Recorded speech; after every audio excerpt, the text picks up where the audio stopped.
Hello, I'm Todd Phillips, the editor of Canadian Auto Dealer. We're here today with Derek Sloan, the president of Sym-Tech Dealer Services. And Derek's company does awful lot of work in the F&I space and also does a lot of training for dealers across the country. So we're going to find out today how his organization is adapting to COVID-19 and also just what he's hearing from dealers in the field, how they're responding to to the pandemic to keep their businesses operating. So Derek, over to you. Thanks, Todd. Thanks for having me. And yeah, it's been obviously a crazy time. It's I think you've heard probably every buzzword from unprecedented to, of course, it's a global pandemic, and how we're handling a lot of the shifts and changes that have happened. Um, this all came on, even though we knew that this was a problem overseas. It all gradually came to us, but then it came very quickly in the last few weeks. And I would say every single day, everybody's watching and listening and kind of seeing what direction things are going. Um, from an automotive perspective, and more so, maybe I can start off by talking from a dealer perspective. As you know, we work with a lot of dealers, dealer groups, and our OEM partner across Canada. Um, some of the things that we're seeing out there, first and foremost, the first thing we're seeing is the safety of their employees has been paramount. That's number one priority, is to ensure that they're not putting anyone in harm's way. We fit in that same category. We went to a home office. I think it's now over 2 weeks now. We went to a home office setup, and we also pulled our field team from the field 2 weeks ago as well, to no more travel, and again, to kind of hold the front until we kind of see what direction things we're going to go. From a dealer perspective, again, the safety of their employees was number one, and then moving into still being able to serve their customers. So which is challenging under these circumstances, but serve their customers through service, ensuring that obviously they're a necessity, and it's a very important that they're accessible to their customers that might need them. And then on the sales side, there's a lot of dealers that are very clear, stating that, hey, we're still open for business here. But the significant shift that we've seen that is evident, especially from being an F&I provider like we are, is the change to online sales.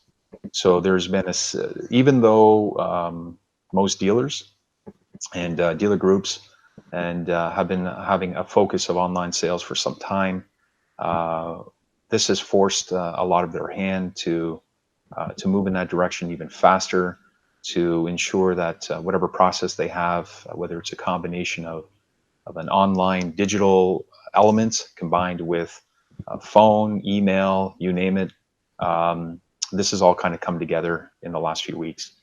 And where we're playing a part in that is we've been fortunate. We've been doing virtual F&I for a couple of years now, more so on the subprime and special finance side of things.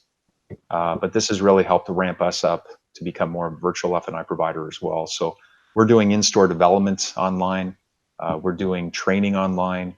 We're actually taking full presentations to customers online in some cases, the virtual F&I element, and we're helping our dealers and our dealer partners kind of go navigate down that road and what that looks like. And we're going to continue to do that. So that's something that we're seeing a significant increase in, and it's kind of if you want to call it, the new normal Well, as we trickle back. well, the one thing is, as dealers are adapting to this, as you say, they're getting a glimpse maybe of their future and maybe just on an accelerated time frame of adapting these new tools. I know consumers have been pushing for these for a long time. There's evidence that they really are embracing sort of digital tools to search through F&I products. So I think this may well propel the industry forward as one of the legacies of this crisis. Oh, what's interesting is my wife and I went, and we went to one of those pickup grocery.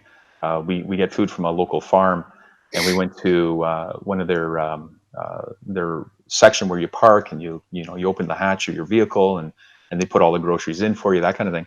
And I was actually saying to my wife, I said, customer service has gone through the roof under these conditions, because it's not really self-serve at this point. It's going back to almost in some ways like the old days, where people are coming out and serving you. There's no question that the element of servitude for dealers is increasing as it pertains to, test drives coming to you, or whatever customers are comfortable with. Transactions predominantly being done online or on phone or via email, transactions. All of this is only going to accelerate. How we come out of this, we're very optimistic. We believe that we are going to come out of this. We believe that people are resilient, and they do want to get back to living their lives.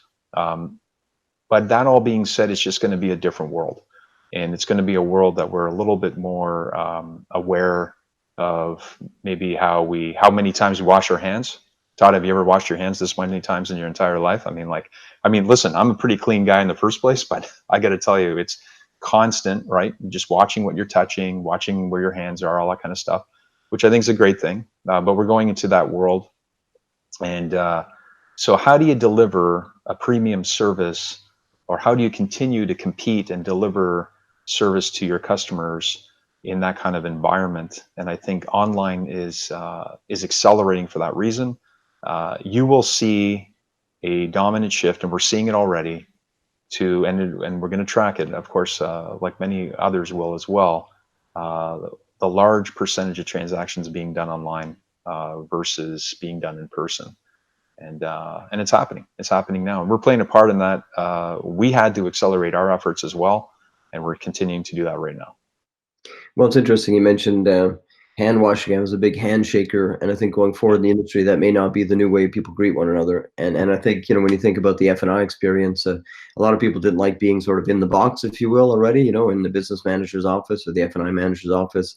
That may well even be a less desirable experience just because of physical contact. A certain portion of the population are really going to be even much more risk averse, whether that's because they have compromised immune systems or they're in a more target risk, demographic or something like that. So I think there will be a shift, as you say, just how people do business. But at the end of the day, the industry will rebound. People are going to need vehicles. They're going to need to be driving, and you'll need to be providing insurance. And I'm sure some levels of insurance products that will evolve out of this may even be more appealing to consumers as they look at the actual risk of whether it's gap insurance or job loss, that sort of stuff, whether through pandemic or other means, saying, this actually could happen, and I might have a tough time paying my bills. So I think the industry will realign and adapt. And I have to say, in covering this market for a long time, car dealers and the suppliers that serve them are among the most adaptable entrepreneurs. And I think I have faith that we're going to get through this. And I just thank you for sharing your time with me today. Any parting thoughts for dealers that are struggling through this? Well, actually, I will tell you, the key here is to stay optimistic, and the key is to know that this is temporary. We need to take these times to sharpen the axe, to get our skill set up, to be prepared for what the future lies. It is going to be a somewhat different future, but I think this is giving us maybe some time to get better prepared for that future. And a good car guy a long time ago said, Jim Moran from J&A said something that always stuck with me, and that is, the future belongs to those who prepare for it. And I would say that this is the time to do that for sure. And many of us have already been doing it, and to continue to do it, but stay optimistic. We're going to bounce back. We're going to come out better than ever. All right, wise words, and thanks for sharing that, and thanks for the time today, Derek. Thanks, Todd. Appreciate it. Okay, you will. Signing off.